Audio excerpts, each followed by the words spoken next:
should get to know, respect the flow above all. Hope you know I love y'all, even if it ain't forever. Glad I got to know y'all. 3, 2, 1.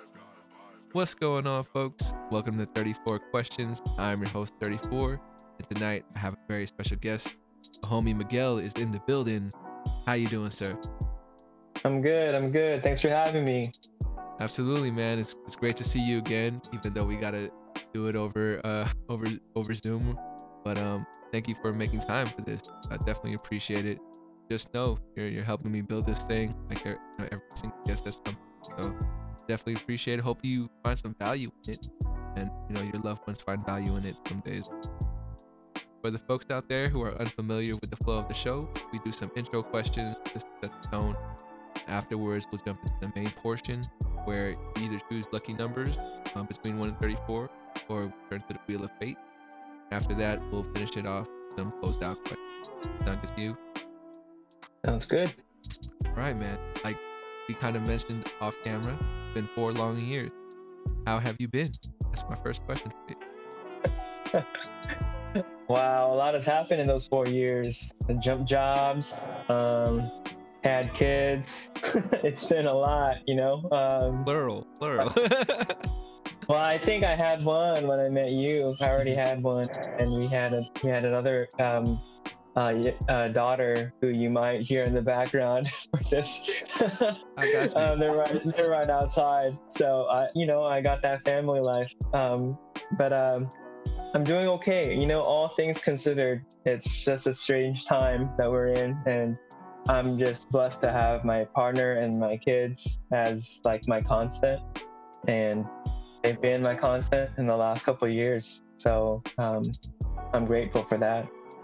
Sure, man. I'm definitely happy to hear that you're doing well, because I think like you said, it's crazy times. I think a lot of people have been going through a lot of challenges lately.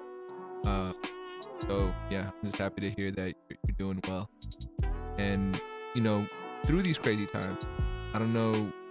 Well, how would you, in one word, how would you describe 2020? Or 20.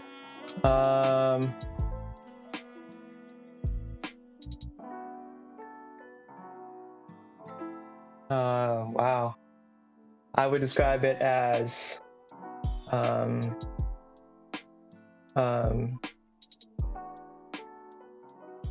challenge. Sure. Do you feel like you're still in that moment of challenge, or does it feel like you're going for that, starting to overcome? I mean, I think definitely a tide has turned for me and for my family, but it was. I mean, the whole year was a slew of challenge for us. I mean, not just because it was the pandemic, not just because we saw our country go through all kinds of uprising, but from like a personal note, I was going through some crazy health challenges for myself, and so I think that it's almost like a blur, really, thinking about that time, but Yeah. and it was just survival, really.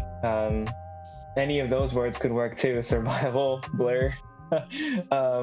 It was kind of like keeping head above water, and every time people would ask me how I'm doing, that during that year, that's how it felt like. It's just like just gotta grind and stay present with my kids and my partner. Sure, man. Sure. Well, I got just reiterating. I didn't know it was like that for you, and I'm sorry if touched any soft spots. I don't mean that. And if there's ever a question as we go on through the conversation and you feel like you'd rather not answer, feel free to just say skip past, man. No pressure. Definitely happy that you survived. Yeah. Happy about that. Let's jump into some warm-up questions. This is gonna really set the tone, and I'm glad you haven't seen any of the episodes because I want to see how you react to these. But yeah. my first question for you is, what would you like the audience to know about you? I think I told them already. I mean, I am a partner to an amazing educator, and you know, she's been at it for a long time, and I'm just inspired by her commitment to kids and to educating them in a variety of ways. And I have two lovely daughters who are everything right now.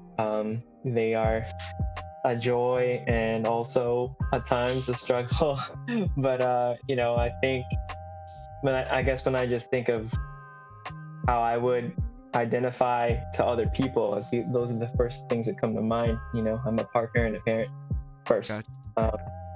And so I guess the other thing would be that I am kind of a global soul, I guess. I'm borrowing that phrase from a book I read by Pico Iyer, and the name of the book is also Global Soul. And I feel like that really spoke to me and helped me place a little bit like how I feel like I'm someone who's in between a lot of identities, and even just the kind of spaces that I've occupied over the years. I've lived in 4 different countries, multiple cities in the United States, and so I feel not so tethered anywhere. And you know, home is my family, and as far as where that is, I feel like it's kind of to be determined as we go along. So I guess I feel more strongly now that that's how I identify as someone who's a global soul. I'm open to you know, where my partner and I feel convicted to like go next. So that's sick, man. I think that's why we vibe so well. You mentioned global soul. I like that better than what I was going with, global citizen. You know, I felt like I was just a citizen of the world. You feel me? But yeah, no, global soul is sick. So I gotta ask, you still in the Bay Area, or you out of here? You somewhere else now? Yeah, I'm still in the Bay. I'm in Oakland. Oakland is home for now. You know, that's kind of how I always call it. You know, it's like, yeah, I got you. You know, I'm grateful that I can even afford to be here still, because if folks don't know, I mean, the Bay Area is just crazy expensive to live in, and it's a privilege to even be here. And so I'm still in the Bay Area. Oakland has been our longest home as a family, but we'll see where's next, you know. Yeah, no doubt. I'm holding on, man. I'm holding on for dear life right now. I'm in Daly City with my folk. So yeah, I'm trying, but I do foresee, you know, a move in my future, maybe somewhere I don't cheaper, pretty much. Okay. But yeah, man, I love California though. Like, you know, similar with me, we both live NorCal, SoCal type, so you know, we're definitely California boys. But yep. yeah, man, it's I remember this one fact about you, that you know, you're a Clippers fan. So does the audience have to know that about me? See, I showed my cards. Now folks might turn it off now that they know I'm a Clippers fan. Yeah, I'm holding on. I'm holding on to that identity. I was gonna, you know, share that maybe later, but I'm so sorry. All right. We were close this last year. We came close. You're still very competitive. You know, I feel like 4 years ago that wasn't really, you know, I guess things had changed a lot in NBA as well, fast forward. But yes. But yeah, no doubt. Yeah, don't feel I felt like a little shame in being a Clipper fan there. I'm going to tell you. I just understand how we as Clipper fans are perceived. That's all it is. You know, I get it. But I'm proud, you know. Yeah, It's the one part of my being from LA that I really hold on to, is that I love the Clippers still. So I'm pretty loyal. I mean, you gotta be loyal if you're a Clipper fan, right? No doubt, man. No doubt. And you know, I think that's a true test of your character. You know, you told me, and I'm like, okay, yeah, this guy, I can dig the guy's vibe. So I'm not gonna say go Clippers, but I do All wish right. wish them the best more than the other team in town. Yeah, that will remain nameless. We don't have to mention. We Not don't at all. have to mention the other team. Not at all. My second question for you, boss, is if someone were to pay you a trip, how would you like to be honored? So if I was gonna tell myself today I'm gonna do something to honor Miguel, what could I do for you, man? Pay me a tribute. Wow. Yeah, or you know, like if I was gonna try to bring out that Miguel energy, or like you know, promote that into the world, well, what could I do for you? Wow, that's a great question. I mean, I guess for me, like, so the way I want to be towards other people is that I want to always take a posture of listening and learning. And I think for me, it goes a long way when other people do that for me too. So I actually wouldn't necessarily need folks to say anything to me about me to other people necessarily, but I think what means more is if I find people that value having that posture towards others too. And so when you have like two people who are just intent on making space for the other person, like that to me is everything. I want to do that for other people, and if folks do that for me, then that'll be what I need. Oh, now we know. Now we know how to give you that. Yeah, that's really why that question exists, because I feel like there's a lot of times where we don't get a chance to answer that question, and the people that care about it, man, I wish I knew what I could. Thank you for sharing. And my last question for you in the warm-up is, on a scale from 1 to 10, how well do you know yourself?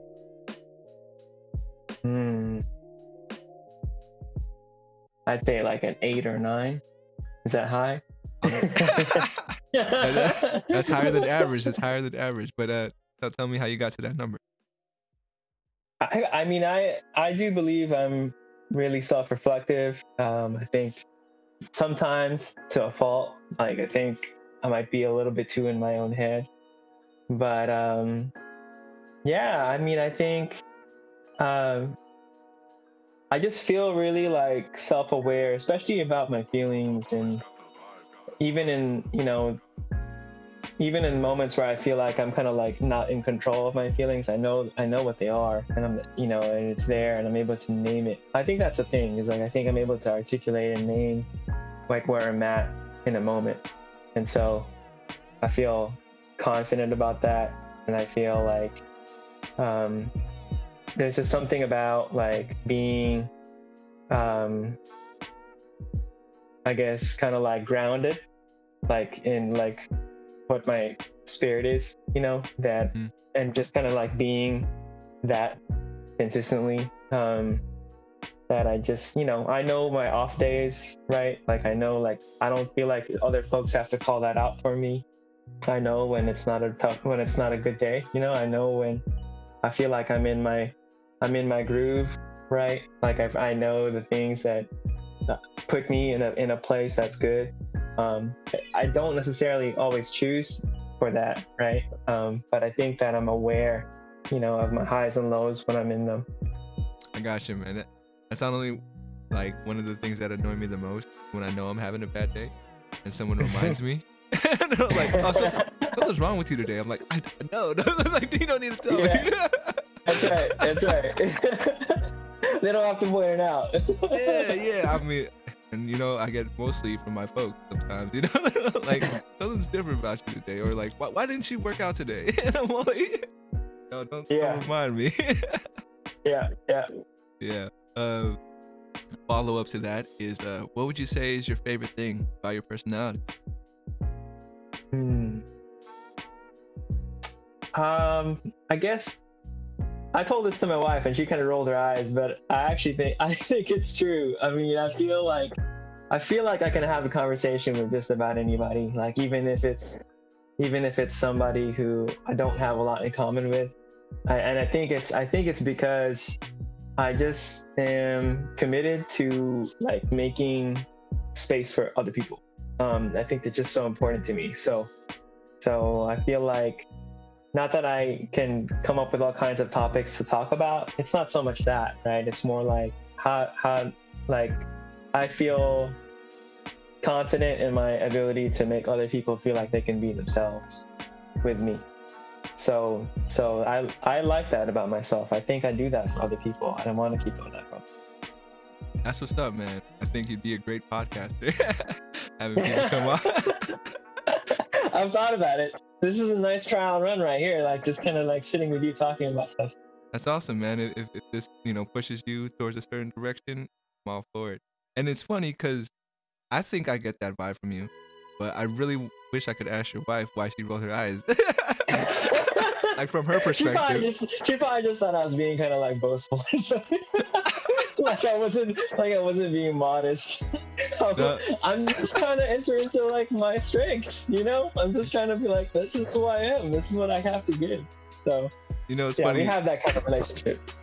I have a similar joke with my partner, like when we're out, and you met me when I was super deep into Hella Hungry, and the way it always worked out when we were out and stuff, people be like, oh, Hella Hungry, and then boom, I have my sales pitch and I go into it, have that kind, and then she's like, oh, here he goes again, type thing.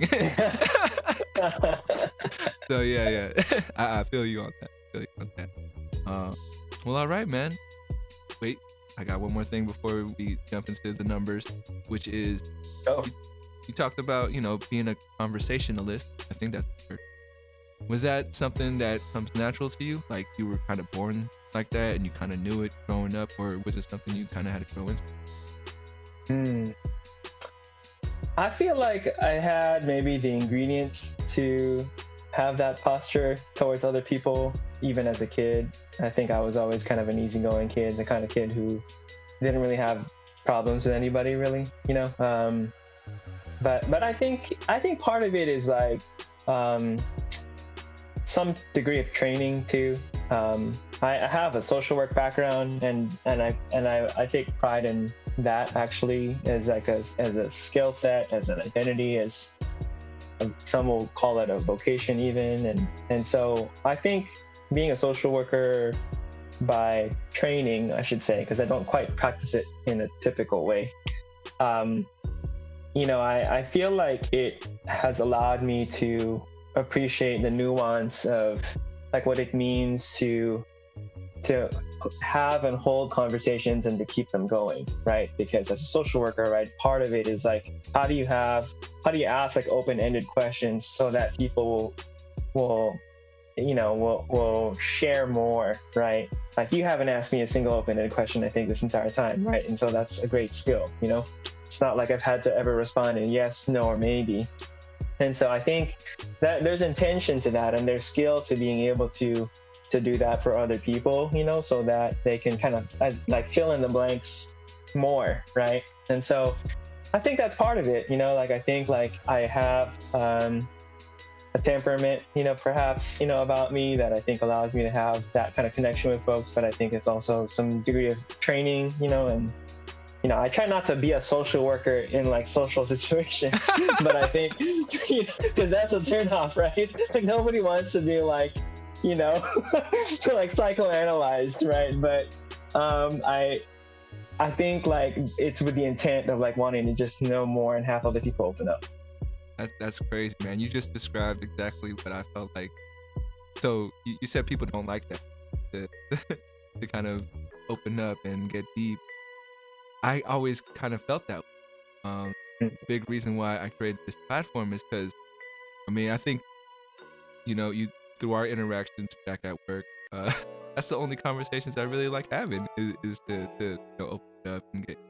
So to make it less weird for people, I created 34 questions so they could come on knowing what to expect, being like, okay, this is what I'm here for, and it takes off that pressure for me to be like, oh, I can't be myself.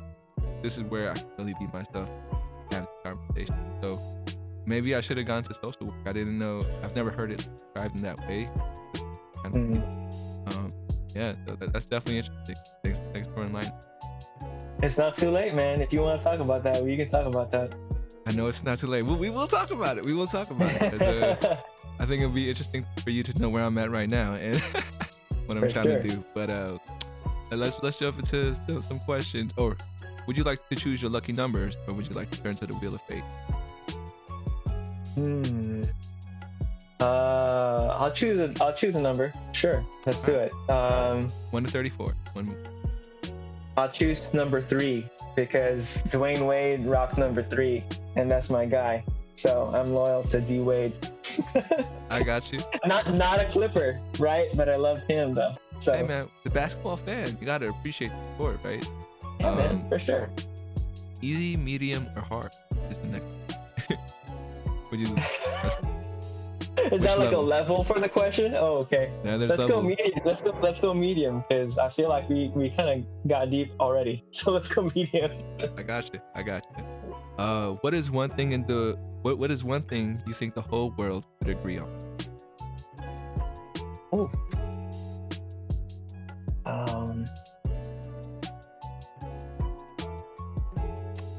People need to be loved. I got you. What does love look like?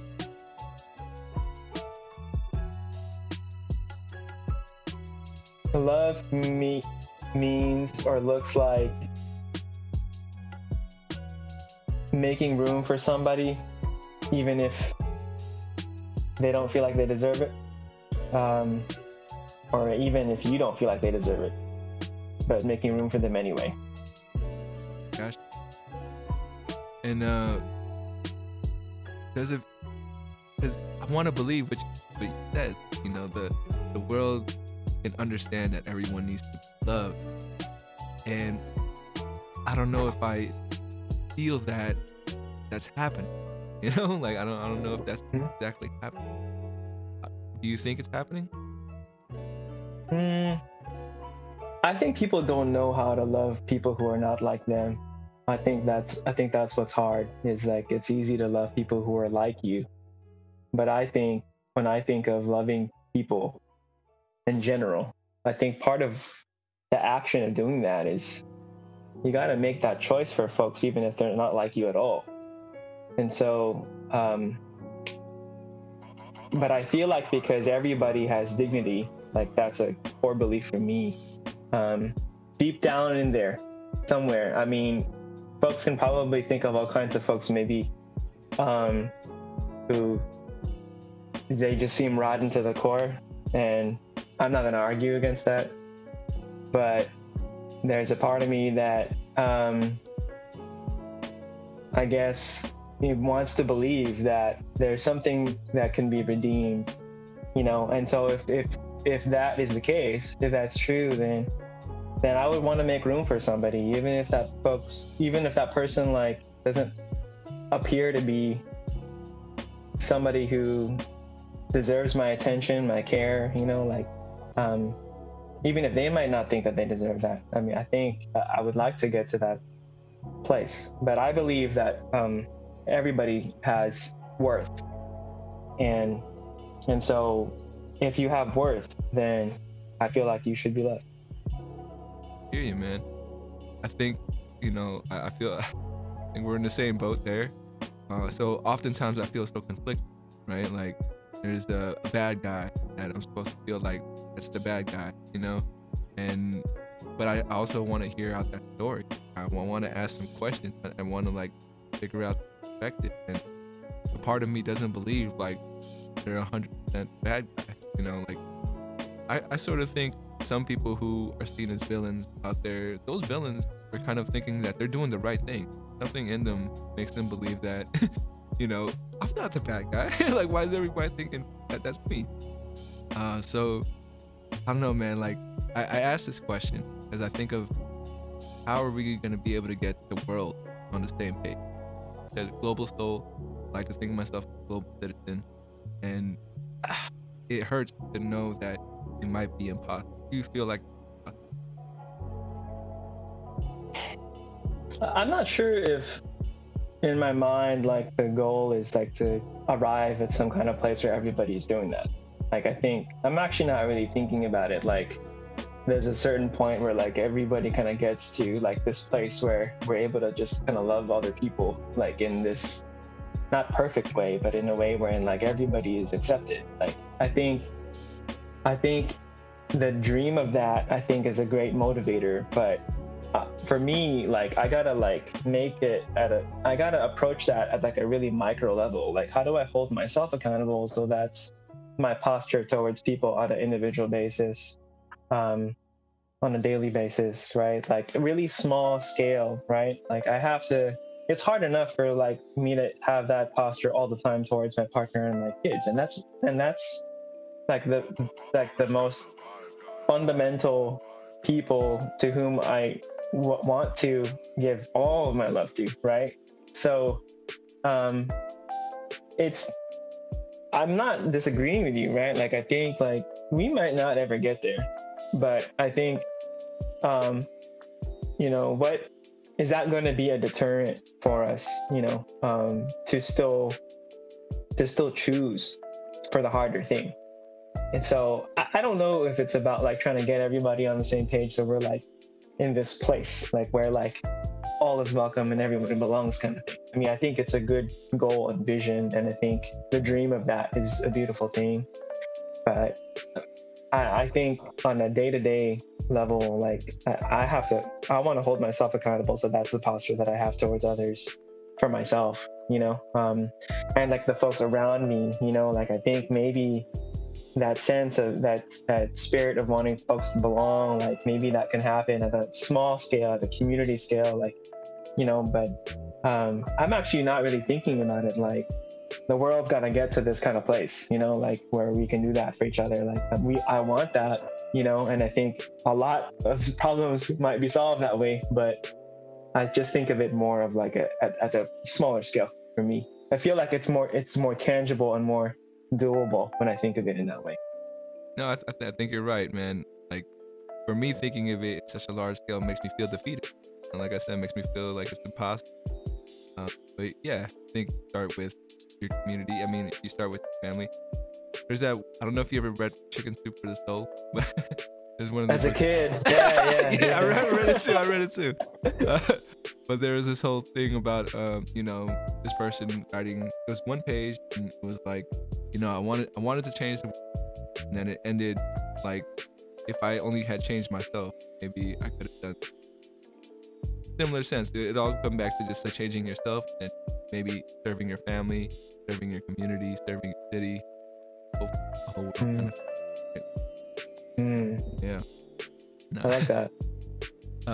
And I gotta ask you, I don't know if you remember, but I'm a big media consumer. I watch TV shows. I've been really on Ted Lasso. Have you ever seen that or checked that out before? Everybody who I've talked to has said Ted Lasso is the show. I'm like, am I living under a rock? What is going on? Like, I have not seen a single episode of Ted Lasso. I know they like swept the Emmys or something. So I keep tabs of all this like what's on TV, what's good and all that, but I have not seen it. So that's my loss, I guess. Hey, it's no loss, man. I envy you, because when you watch it, you'll be watching it for the first time, and you know, it'll hit you in that way that it'll never hit me again. But wow, it sounds like it's a life-changing kind of show, Jin. I would like to say it's its own genre, you know, like okay. the so feel good, wholesome show that like, no, I don't think any other show kind of like brings or tried talking really big praises for the show. But I think if more people saw it, it would kind of, some people might get inspired to you know, have the same kind of approach that we do. And yeah, so that's all I'll say about it. And you know, no rush. I mean, I'll tell you though, like the second season, past episode, I only watched halfway through, had me crying. Like, and I was like, wow. Man, yeah, I was you know, I'm better at admitting my crying now. But yeah. I have yet to find a show that's gonna get me cutting onions, you know. So I'm for whatever reason, like I'm really sensitive, but I just don't cry. I don't cry on like TV shows or movies. It just doesn't happen. That's So, good. Good for you, man. That's my and weakness. Lasso might be the one. We'll see. We'll see. We'll see, man. That's my weakness, man. Like when the TV show, or I don't know what it is. Maybe it's like me being wrapped into the story and like how the actors kind of portraying it makes it feel so real to me. But yeah, if it's something that like hits my heartstrings, I'm like rubbing my eyes and just feel like, yeah, I'm not crying. Oh man, my partner so could funny. talk about it all the time because she'll be like, "Are you okay?" And I'm like I'm the only one feeling this, right? but yeah, it affects everybody differently. Okay. You get a chance, Nice. and hopefully I'll reach out to you maybe in a month or so. You get a chance, but let's go ahead and spin another number. Here we go. Actually, before we do this, could we pause for a little bit, because I gotta like make sure my camera, my computer is juiced up. I'm about to lose battery. All right. Sorry to mess with the vibe here. No, you're I'll good. Be right back. Yeah, we're pausing. Yeah. 3, 2, 1. Oh, sorry about that, man. I totally forgot you chose your own numbers, and we switched straight into the Wheel of Fate. So, would you still like to choose a number versus turning? I'm all for lucky numbers. That's how it all started. So is it I get to choose a different number now, basically? Pretty much, yeah. Okay, let's go with number 2. Number 2. All right, staying low. Easy, medium, or hard for this? Let's go easy for now. Easy. All right. Number 2, easy is, what era would you like to live through if racism wasn't a thing? Whoa, is that an easy question? No, wow. It's like, what era?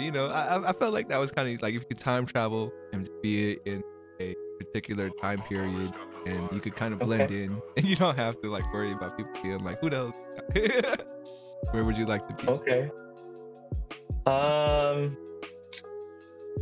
I want to say the 60s. Because I honestly love the music from that generation.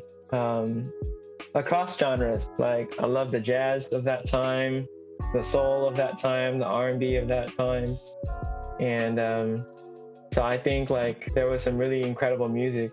Of course, some of that music was the way that it was because of the times, right? So it's difficult to think of that question with that caveat, but I think I would love to experience that, living during that time.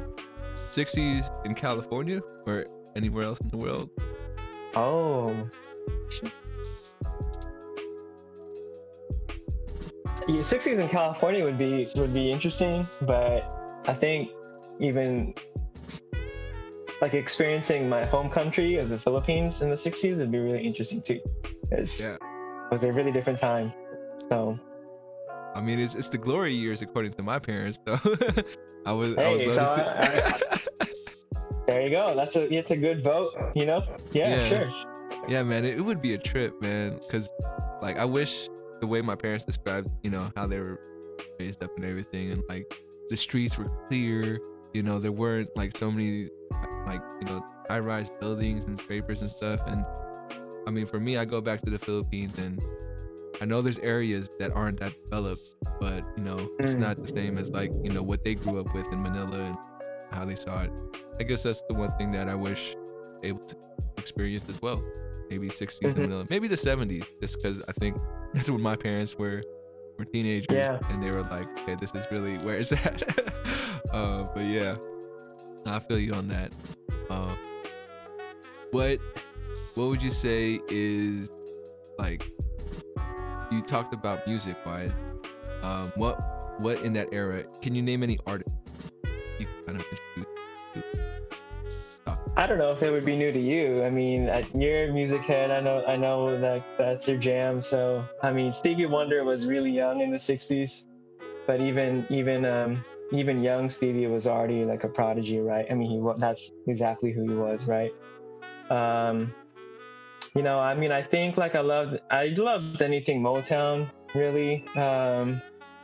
but then like I guess like and I really, I got to make sure I get the eras right, because sometimes like with the jazz, like folks have like their careers span like such a long period, but like, I'm into like Coltrane and Miles Davis and those cats, and so like being able to like hear their work like when they were making it, like I think that would be pretty incredible, right? So yeah, like live show. Ooh, crazy. Yeah. Yeah. What's your go-to karaoke song? See, why you gotta assume I like karaoke, bro? Why you gotta assume, man? See, I think you're making some assumptions. Hey, oh, my bad. Excuse me. Do you like karaoke? There you go. See, that's a fine yes or no question to ask. I like it depending on who the company is. That's always my caveat, is like, it's who's there. It's my follow-up question. I mean, it's gotta be Stevie too. I like trying to sing Stevie Wonder songs. There's like they range, right? There's some that are really hard, and there's some that are a little simpler that everybody can sing along to. So I like Stevie. I gotcha. I mean, it's hard not to move like Stevie too, man. When I see him perform, yeah, man. Weighing, man. Like, yeah, he's feeling it. I see a guy right there. Like, the music is just flowing through him, and he's doing his thing. Like, I like to think if you lose one sense, all your other senses get a little more powerful. So, I'm thinking Stevie got that for sure. And man, I'm glad he's still around, knock on wood, but it's one of those things where I don't know if I'll ask you this, I don't want to just say they're a celebrity, they're a person, but because they are who they are, any celebrity death like hits you like in a way that almost felt like somebody. You mean that I can relate to, or like what do you mean?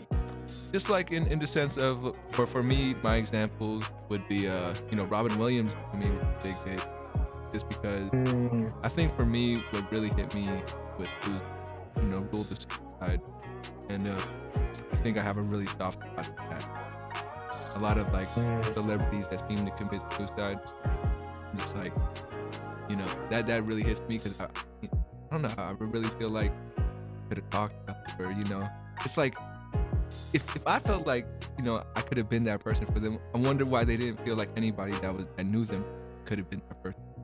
Kind of open, talk, have something to hold on to. So yeah, in that kind of sense, it could be because you have a soft spot for what they went through, and more relatable, or maybe just someone that was a big influence in your life. And I think for me, Robin Williams, both. Wow, yeah. It's a solid question. I gotta like think about that a little bit. But I mean, I guess like on that tip, like since you're talking about folks who might have had like tragedy hit them and their life got cut short, like I think staying kind of like in the same music piece. I mean, I know like Donny Hathaway, he died in a pretty tragic way. I think they ruled his death a suicide. I mean, that's heartbreaking to me, because like I love his music, and there was so much hope.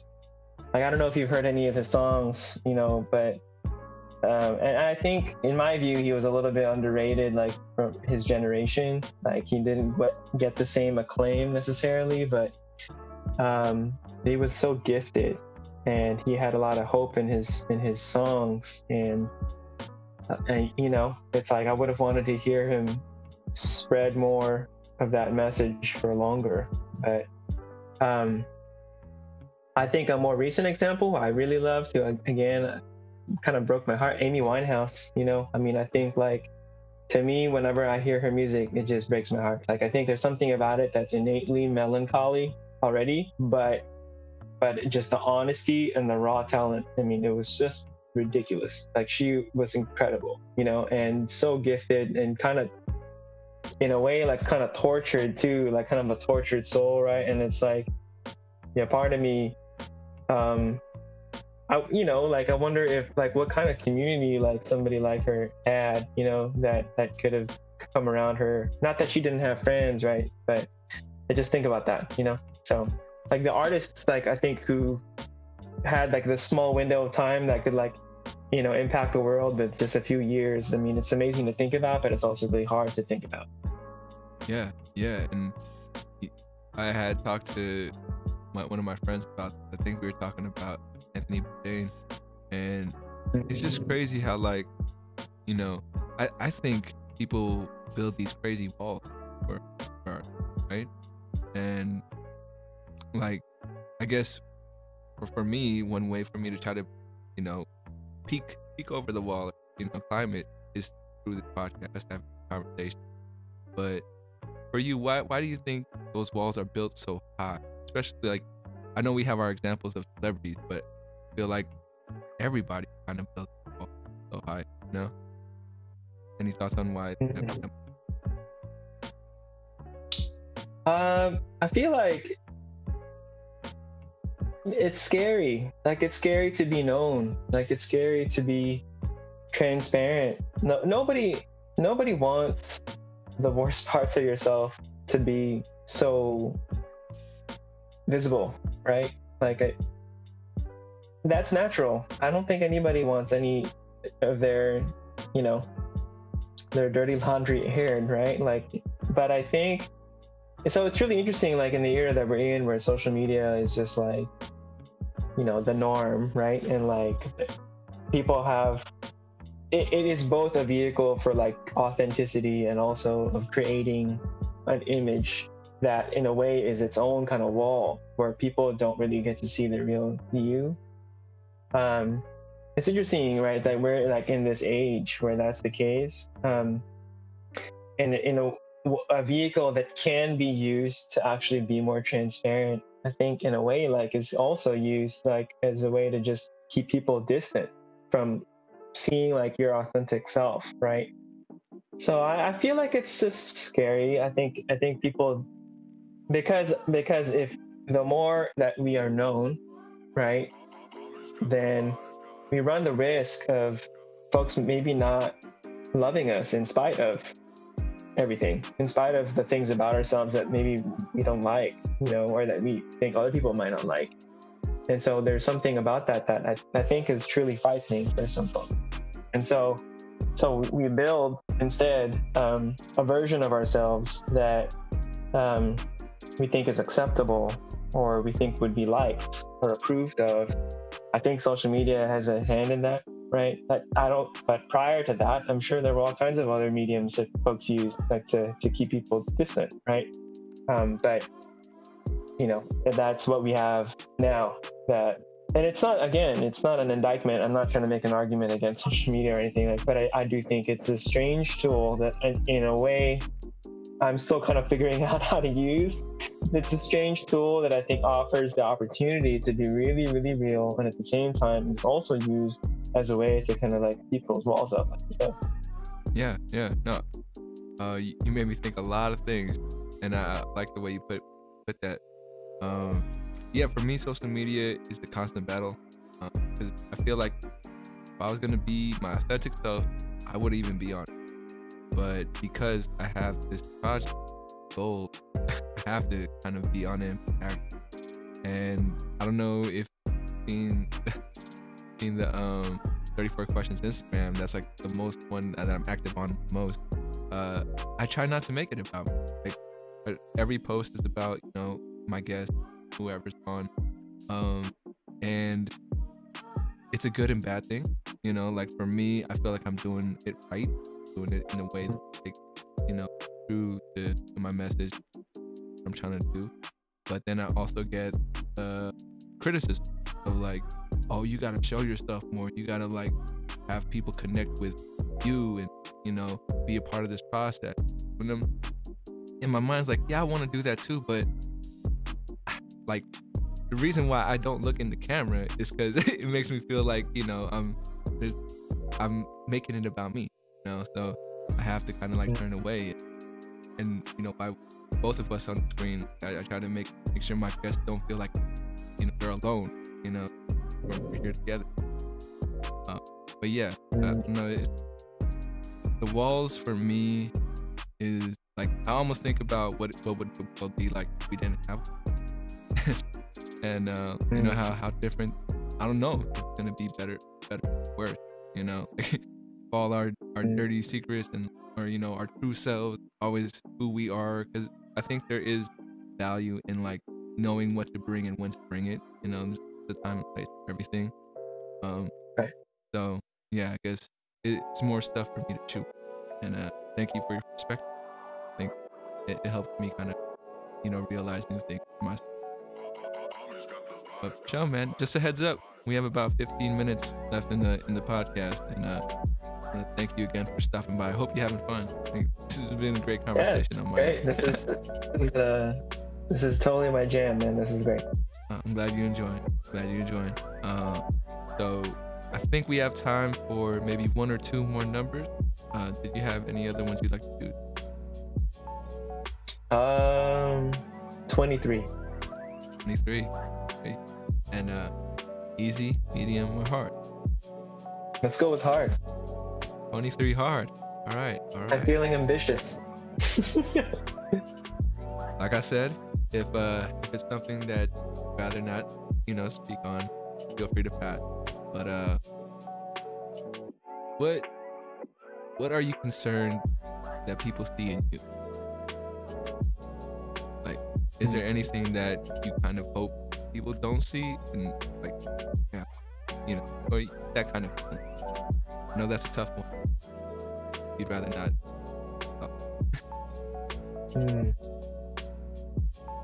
No, I mean, it's consistent.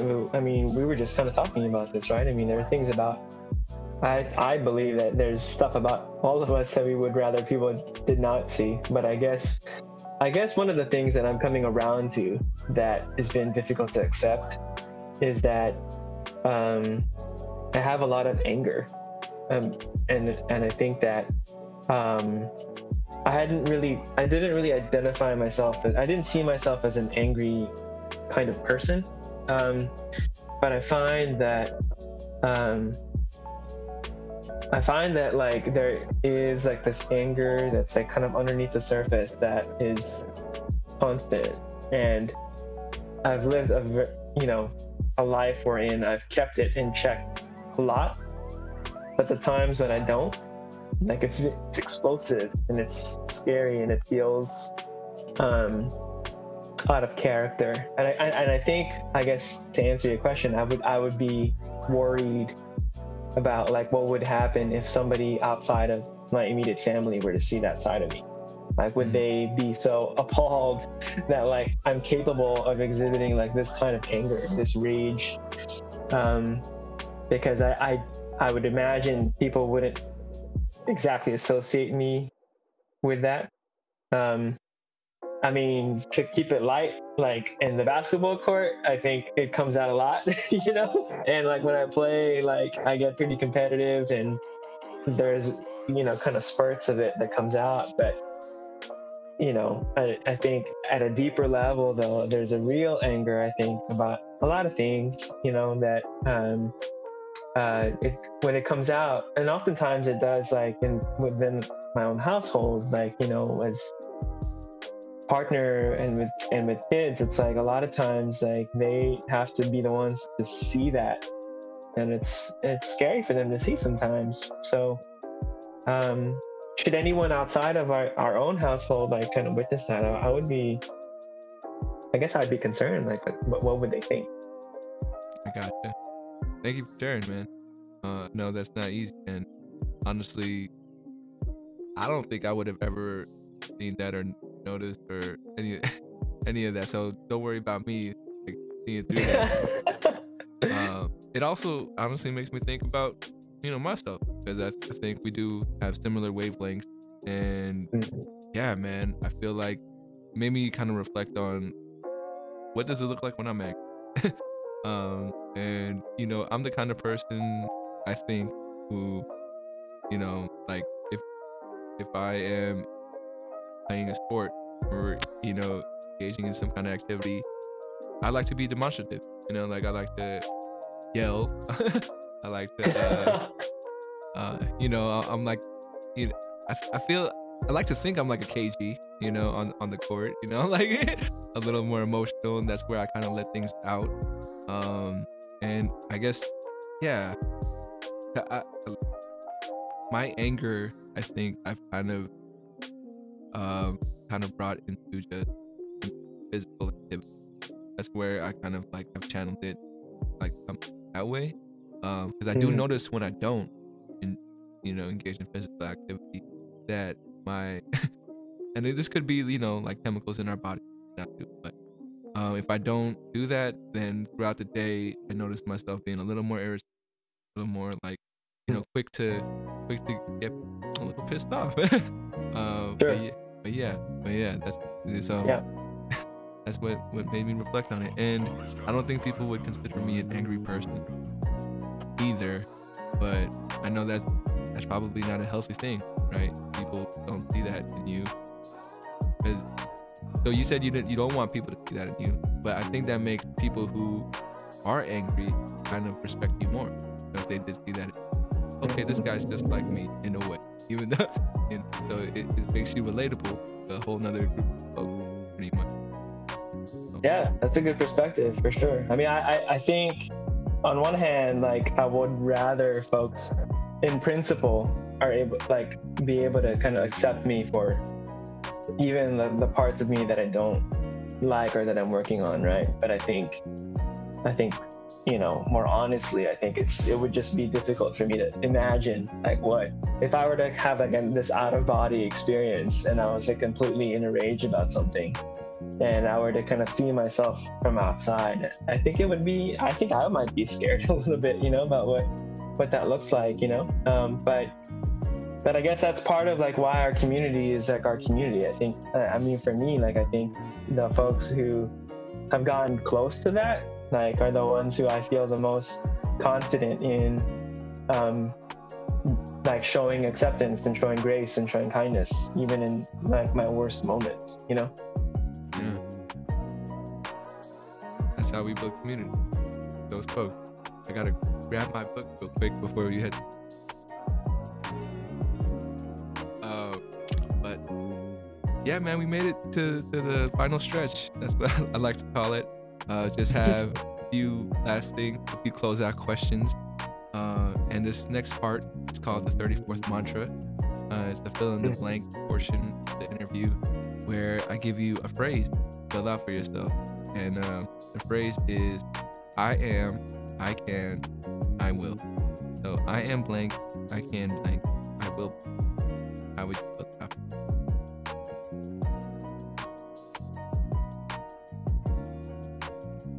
I am kind. Is it I can? What's next? It's I am, I can, I will. I can. I can make room for you, and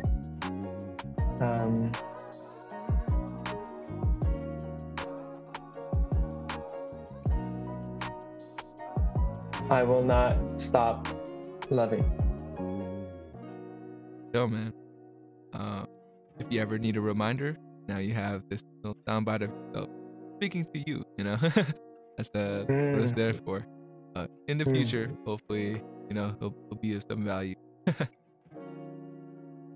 My next question for you is actually a question from my previous guest. Shout out to Brian Hernandez.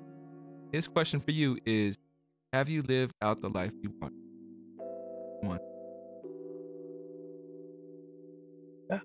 Not yet.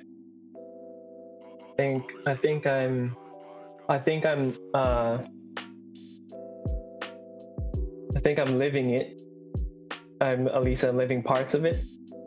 But I feel like there's still something out there that I am slowly unraveling, discovering, and I'm excited to kind of keep going down that road, figuring that part out. Oh yeah, I was gonna ask, is it something that's known or something that is still an unknown?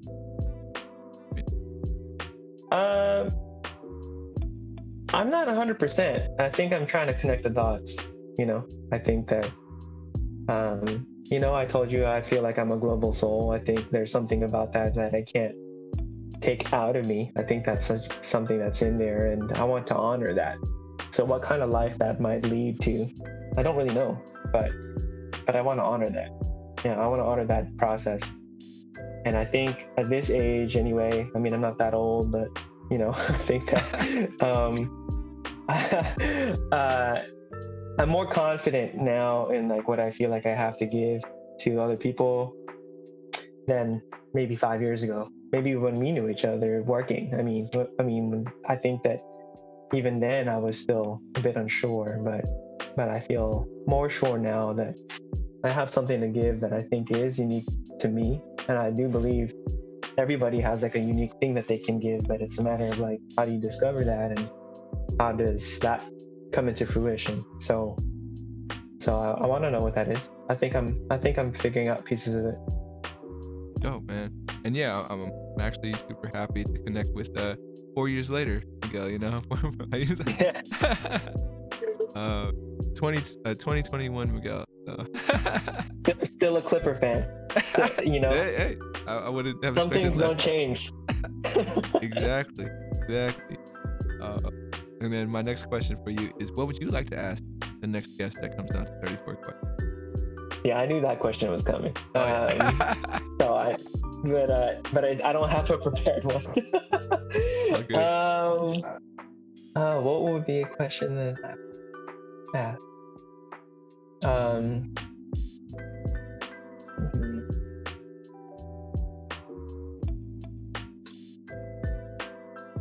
If there was a song that you felt embodied your spirit, what song would that be? Like that. Oh.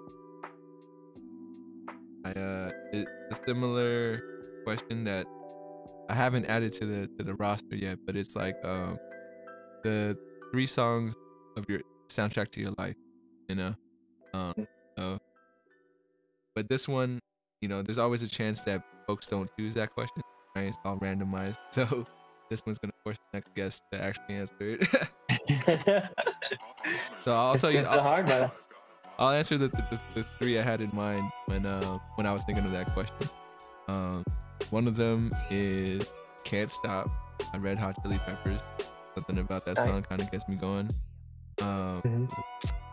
"One Mic" by Nas, which was a big, I feel like that was a very pivotal song in my youth that got me into hip hop and made me go on that path. And "What I Got" by Sublime, I think, is the song that kind of encapsulates my better days. But yeah, those are the three my soundtrack for now. That's awesome. Yeah, it could change, right? But I like that though. That's good. I like the genres you put in there too. I like the Red Hot in there. It's nice. I feel like I'm an undercover Red Hot Chili Pepper fan. People look at me and don't expect that. Yeah, man. 90s Red Hot was great. Dude, I saw them at Coachella, and I love that they played exactly what the people wanted. Because all their hits, they didn't go anything, too obscure. I'm all like, yo, man, this is what I'm here for. Oh man, what's your favorite Red Hot Chili Pepper song? I mean, I gotta ask you at least one question, so we're on that.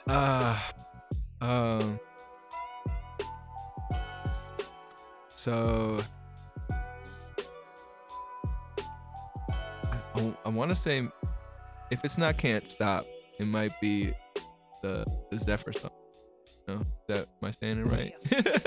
Or am I pronouncing it right? Yeah, that one. Yeah. But I don't ask me to sing that one at karaoke. I think. Okay. My karaoke song is I like. I actually just sang this recently. It was "Lean on Me." Bill Withers. Bill Withers? Yeah. This past weekend I just karaoke'd. And it's funny. I remember people saying like, damn, he's really in this one. I don't normally like. I wasn't.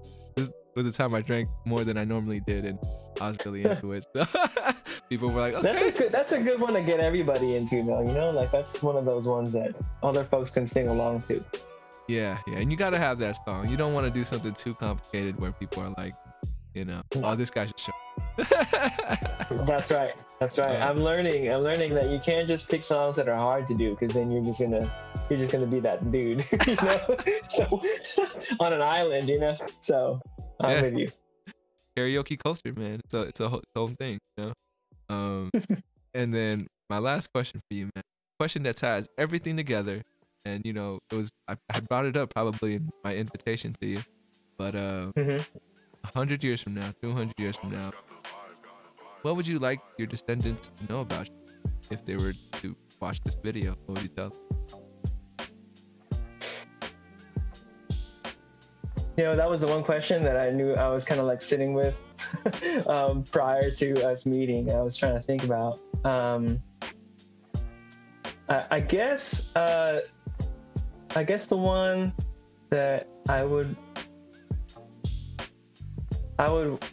want them to know, right? That's what it is. I would want them to know that I tried my best to be kind. I tried my best to have that